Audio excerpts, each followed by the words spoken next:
سارے خوابوں کی تعبیر کے موٹے موٹے اصول کیا ہیں؟ کیا خوابوں کی تعبیر کے موٹے موٹے اصول کیا ہیں؟ خواب کی تعبیر جو ہے اول تو یہ کہ اللہ تعالیٰ کی طرف سے یہ فن سکھایا جاتا ہے. در حقیقت حضرت یوسف علیہ السلام تعبیر میں ایک درجہ کمال رکھنے والے نبی کے طور پر شہرت پا گئے ہیں. لیکن جب تک خدا نے نہیں سکھایا اپنی خواب کا بھی نہیں پتہ چلا. نبی باپ نے سمجھایا کہ اس خواب کو لوگوں کے سامنے بیان کرنا بھائیوں کو تو نقصان پہنچے گا. تو کہاں یہ حالت کہ اپنی خواب کا بھی کچھ پتہ نہیں, کہاں جب خدا فرماتا ہے کہ ہم نے سکھایا اس کو علم تعبیر, اس کے بعد وہ کائے پلٹ گئی ہے. تو بہت سے ایسے دماغ ہیں جو خدا تعالیٰ خواب کی تعبیر کے لیے تیار کرتا ہے, اور اس میں بعض دفعہ دماغ کی بناوٹ کی ودیت ہوتی ہے. یعنی صرف کسی انعام خاص کے طور پر, ایک مذہبی روحانی انعام کے طور پر نہ بھی ہو, تو جس طرح ہر انسان کی صلاحیتیں الگ الگ ہیں, بعض چیزیں بعد میں زیادہ چمکتی ہیں, اسی طرح رویا کا فہم بھی ان صلاحیتوں میں سے ایک ہے جو بعض انسانوں میں زیادہ پائی جاتی ہیں, بعض میں کم پائی جاتی ہیں. کسی کی بازو مضبوط, کسی کی ٹانگیں, کسی کا دماغ, کسی کا کچھ. تو دماغ کے وہ حصے جو رویا سے تعلق رکھتے ہیں وہ بعض لوگوں میں نے دیکھا وہ روشن ہوتے ہیں. لوگ جو اپنی خوابوں میں جو لکھتے ہیں کثرت سے, کئی تعبیریں بھی لکھتے ہیں, اور بہت سے ایسے ہیں ان کو کچھ نہیں پتہ چلتا تعبیر کا, لیکن بعض ایسی حیرت انگیز طور پر صحیح تعبیر کرتے ہیں کہ آدمی حیران رہ جاتا ہے. ایک تو یہ ہے کہ اللہ کی طرف سے خصوصی علم دیا جائے, دوسرا فطرت میں یہ نور ودیت ہو چکا ہو, بس یہ بناوٹ سے نہیں بنے گی. ان دو باتوں کے علاوہ جو تعلیم کے ذریعے اپنی صلاحیتوں کو ترقی دینا ہے, اس کے متعلق مختلف اصول ہیں جن کو پیش نظر رکھنا چاہیے. پہلی بات یہ کہ نفس کی خوابیں بھی بکثرت آتی ہیں, اور اکثر انسانوں کو نفسانی خوابیں ہی آتی ہیں. اس لیے نفسانی خوابوں اور غیر نفسانی خوابوں میں کوئی تمیز ہونی ضروری ہے. وہ تمیز جو ہے ایک تو ان کی ادائیں بتا دیتی ہیں. جس شخص کو خواب آتی ہے یا کوئی اللہ تعالیٰ رویا دکھاتا ہے, اس کو حیرت ہوتی ہے کہ بعض ایسی باتیں ہیں جو میرے ذہن میں کسی گوشے میں بھی نہیں آ سکتی تھیں, اور وہ پیدا ہو گئی ہیں. جو نفسیاتی تعبیر کرنے والا ہے وہ یہ کہہ سکتا ہے کہ اس کے سب کانشیس میں یعنی لاشعور میں یہ باتیں موجود تھیں جو اس نے اچھالی ہیں, اور اس کے نتیجے میں اس نے دیکھا ہے. اس لیے الہی خواب کوئی نہیں, بعض اچنبا خوابیں بھی آ جاتی ہیں کیونکہ انسان کو خود اپنے لاشعور کا پورا علم نہیں. یہ بھی ممکن ہے, اور یہ بھی ممکن ہے کہ لاشعور میں بہت سی دبی ہوئی چیزوں کو خدا تعالیٰ اپنے تصرف میں لائے اور ایک پیغام کا ذریعہ بنائے. یہ بات بھی ممکن ہے, اور یہ دوسری بات بھی ہوتی ہے اور پہلی بھی ہو جایا کرتی ہے. اس لیے اب ان بخاروں میں فرق کیسا ہوگا؟ ان میں ایک بنیادی بات یاد رکھنے کے لائق ہے کہ جو لوگ جھوٹے ہوں اکثر ان کی خوابیں جھوٹی ہوتی ہیں. جو لوگ سچے ہوں وہ جھوٹی خوابیں بناتے ہیں, نہ ان کی خوابوں میں جھوٹ کا عنصر ملتا ہے. تو انسان کی اپنی پاکیزگی, اس کی اپنی صفائی بہت حد تک تعبیر پر اثر انداز ہوگی. ایک سچا آدمی بعض دفعہ ایک ایسی خوفناک خواب دیکھ لیتا ہے کہ جو وہ سمجھتا ہے کہ میں تو برباد ہو گیا, یہ کیا ہو گیا میرے ساتھ. اور ایک تعبیر کرنے والا جب اس کی تعبیر کرتا ہے تو وہ تعبیر اس کے مرتبے کو اور زیادہ بڑھا دیتی ہے. اور ایک جھوٹا آدمی اپنے متعلق بڑی بڑی بزرگانہ خوابیں بھی دیکھ لیتا ہے کہ میں تو بخشا گیا, میں تو جنت میں جاؤں گا. کوئی مسیحیت کا دعویٰ ہو جاتا ہے, کوئی اور دعویٰ کر بیٹھتا ہے.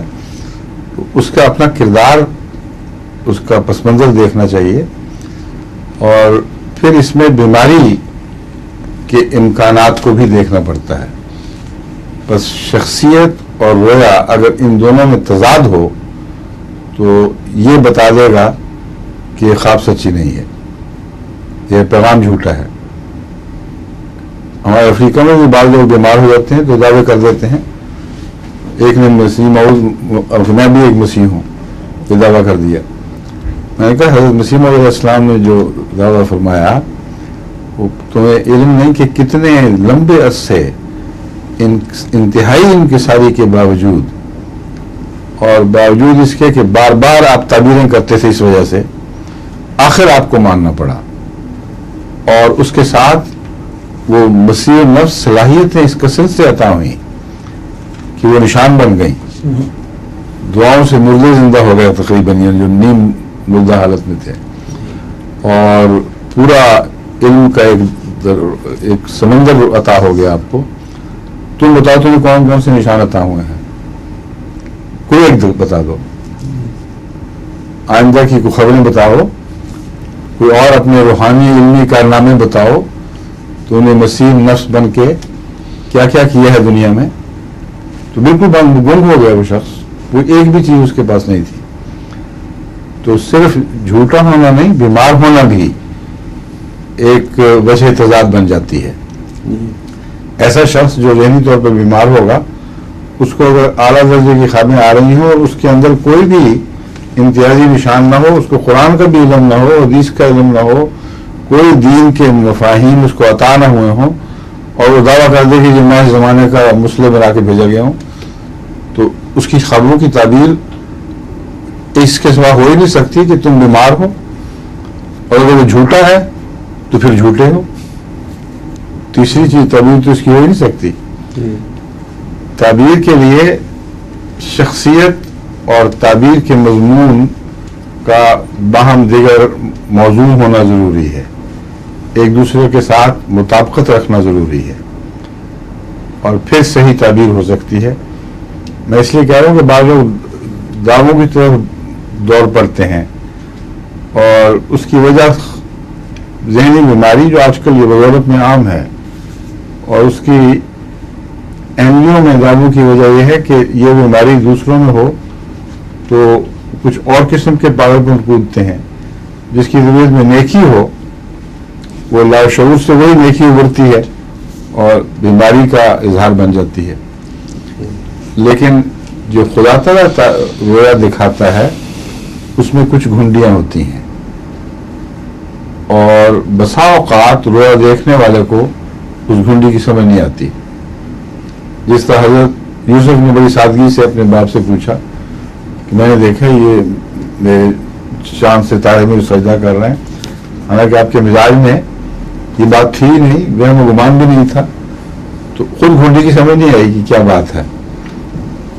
پھر وہ اہل علم سے پوچھتے ہیں، اور اس میں خود جاہل ہونا ضروری نہیں ہے، بعض دفعہ بڑے بڑے اہل علم اپنے متعلق رویا کو چونکہ نفس نے ہی بنائی ہوتی اور خدا تعالیٰ نے تصرف کیا ہوتا ہے، پورا سمجھ نہیں سکتے۔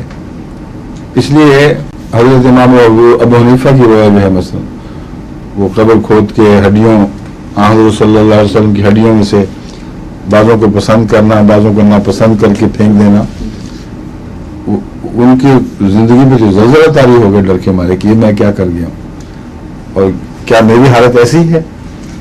اس پر ابن سیرین تھے یا کون تھے مجھے یاد نہیں، ابن سیرین ہی تھے جنہوں نے اس رویا کی تعبیر کی، وہ مشہور تھے تعبیر میں کہ یہ تو مبارک ہو، تم تو فقیہ ہو، اللہ نے تمہیں علم عطا فرمایا ہے، رسول اللہ صلی اللہ علیہ وسلم کی طرف جو سچی باتیں منسوب ہوں گی ان سے استنباط کرو گے، اور جو جھوٹی باتیں منسوب ہوگی ان کو رد کر دیا کرو گے۔ تو کتنی عظیم شان تعبیر نکلی ہے۔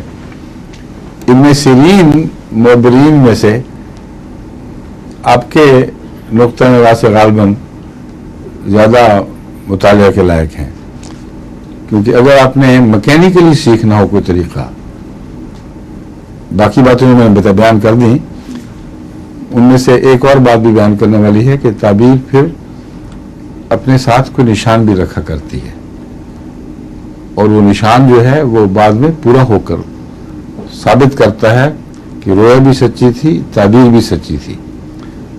اور بغیر نشان کے اللہ کی طرف سے پیغام نہیں ملا کرتا. اس پیغام میں ضرور کوئی نہ کوئی نشان ساتھ مدغم ہوتا ہے، مخفی ہوتا ہے، یا بعض دفعہ ظاہر بھی. مثلا حضرت ابراہیم، حضرت یوسف علیہ السلام نے خود جس رویا کی تعبیر کی، اس کا تعلق اگلے 7 سال بلکہ 8 سال سے تھا، اور اس وقت اس کے آثار کوئی بھی ظاہر نہیں ہوئے تھے، اور بادشاہ وقت کو دکھائی گئی، اس لیے کہ بادشاہ ذمہ دار ہے اپنی رعایا کے خوراک کا، اس کی دیکھ بھال کا. اس لیے اللہ تعالیٰ نے بادشاہ کو دکھائی، اور غیر بادشاہ کو دکھاتی تو بادشاہ اس پہ عملی نہ دکھائی جاتی رویا، تو اس پہ بادشاہ عملی نہ کرتا، رویا کا پیغام بھی بیکار جاتا. اس لیے وہ جو بعد کے حالات ظاہر ہوئے ہیں 7-8 سال تک مسلسل، وہ بتا رہے ہیں کہ تعبیر بھی سچی تھی، رویا بھی سچی تھی. تو یہ بھی ایک طریق ہے رویا کے پہچاننے کا. اگر فوراً آپ ایک تعبیر کر دیتے ہیں اور وہ بعد میں جا کر غلط ثابت ہوتی ہے تو خود پتہ چل جائے گا. اور تعبیر عجیب ہو، اس کے کوئی آثار نہ ہوں، اور پھر اس طرح ظاہر ہو کہ اس کا رویا بین کے اپنے تصرف سے کوئی تعلق نہ ہو، اس کی جو اختیارات کا دائرہ ہے اس سے باہر واقع ہو، تو وہ قطعی طور پر ثابت ہو جائے گا کہ یہ سچی رویا ہے. مگر جو مکینیکل طریقے ہیں، اسکول کی تعلیم کے ذریعے جو آپ سیکھتے ہیں چیزیں، ان میں ابن سیرین کا طریق بہت اچھا ہے. وہ مختلف امکانات بتا دیتے ہیں کہ اگر رویا میں مثلا دانت دیکھو تو دانت کا یہ مطلب بھی ہے، یہ مطلب بھی ہے، یہ مطلب بھی ہے. اگر دانت نکال کے ہاتھ میں پکڑے رکھو تو یہ ایک نعمت ہے، اگر پھینک دو تو کسی پیارے کی زندگی کا نقصان بھی ہو سکتا ہے، وغیرہ وغیرہ. تو یہ جو ابن سیرین ہیں، اور ایک اور امام ہیں شیعہ امام باقر، ان کی رویا کی تعبیر بھی تعبیریں جو تاثیر الانام میں درج ہیں، ان سے معلوم ہوتا ہے کہ ان کو بھی اللہ تعالیٰ نے خاص اس کا علم اور فن بخشا تھا. تو ان کتابوں، ان کے مطالعہ کریں ان رویوں کا، جن کے متعلق تعبیروں کی کتابوں نے ان کے واقعات محفوظ کیے، اور پھر اعلیٰ روحانی درجے رکھنے والے معبرین نے تعبیریں کی، ان پر غور کریں. اور یا پھر حضرت مسیح علیہ السلام نے جو تعبیریں فرمائیں اپنی رویا کی اور دوسروں کی، ان سے سیکھیں طریقہ. بہت دلچسپ فن ہے یہ، مگر جیسا کہ میں نے بتایا ہے اصل میں تو ودیعت ہوتا ہے. ہمارے سید نعیم شاہ صاحب یہاں رہتے ہیں لندن میں، آپ کے واقف ہیں کہ نہیں؟ ہاں، ایک دفعہ حضرت سید امیر پا کے گھر حضرت صاحب کی باری تھی، اور کھانا دوپہر کا کھانا اکٹھے کھاتے تھے، چوکیاں بچھی ہوتی تھی اس زمانے میں، کچے مکان تھے. تو نعیم اور نسیم وغیرہ بھائی، یہ بھی بھائی وہیں تھے اس وقت. تو نعیم بھی ساتھ بیٹھا وہ کھانا کھا رہا تھا. تو نعیم نے کہا کہ حضور میں نے ایک رویا دیکھی ہے، کیا تعبیر ہے؟ تو ہم نے کیا دیکھا ہے؟ نعیم نے کہا میں نے دیکھا ہے، میں نے مچھلی پکڑی ہے. چھوٹی تھی کہ بڑی تھی؟ انہوں نے کہا چھوٹی تھی. اور تم امتحان والا تو نہیں دیکھے آئے کوئی؟ انہوں نے کہا ہاں میں دیکھ آیا ہوں. اگر تم فیل ہو گئے ہو. ہم حیران رہ گئے کہ یہ سوال رویا کیا، سوال کیا، اس کا کیا تعلق تھا. تو مسلم نے فرمایا کہ بڑی مچھلی ایک ایسے غم کی نشانی ہوتی ہے جو اگل دیتی ہے وہ، چونکہ اس لیے وقتی صدمہ اور اس سے نجات. اور چھوٹی مچھلی جو کھا لے اس کو اگلتی نہیں، اس لیے ایسا صدمہ جو پہنچ گیا. اور مچھلی اس کے علاوہ نعمتوں کی بھی تعبیر ہے، مگر حالات کے مطابق ہوگا.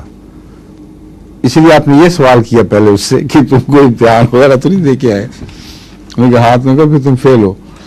اور واقعی پھر فیل ہو گیا، حالانکہ خود بڑے خوش فہمی میں تھا کہ بڑے اچھا میرے پرچے ہوئے، اچھے پرچے ہوئے ہیں. تو یہ ایک ایسا فن ہے جس کو محض مکینیکلی سیکھا جا نہیں سکتا، مگر کچھ نہ کچھ مطالعہ سے فائدہ ضرور پہنچ جاتا ہے. اب مچھلی میں فوائد بھی ہیں، روحانی علامت بھی ہے. جب عیسائیت کی مدت ختم ہوئی تو حضرت ابراہیم علیہ السلام، حضرت موسیٰ علیہ السلام نے کشف میں، جس کا قرآن کریم میں ذکر ہے رویا میں، اس کو اس طرح دیکھا کہ مچھلی مجمع البحرین پر چھوڑ کے نکل گئی ہے، روحانی خوراک تھی. تو اس کا مطلب تھا کہ ان کی روحانیت ختم ہو گئی ہے اب. اور چونکہ عیسائی مچھلی پکڑنے والے ہی تھے اکثر، جو حضرت مسیح کے ساتھی بنے، اس لیے ان کو مچھلی سے مثال دینا کہ ان کی مچھلی نکل گئی بہت ہی پیاری مثال ہے. اور یہ کشف تھا، لیکن کشف کی بھی رویا کی طرح تعبیر ہوتی ہے.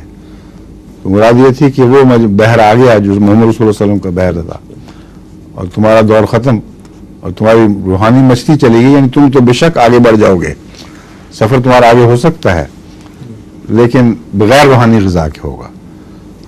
تو تعبیرات کا جو معاملہ ہے وہ کافی وسیع ہے، اور وسیع نظر سے اس کے سارے پہلوؤں پر غور ہوتے رہنا چاہیے. اور فرمائیے. ظہور مہدی آخر زمان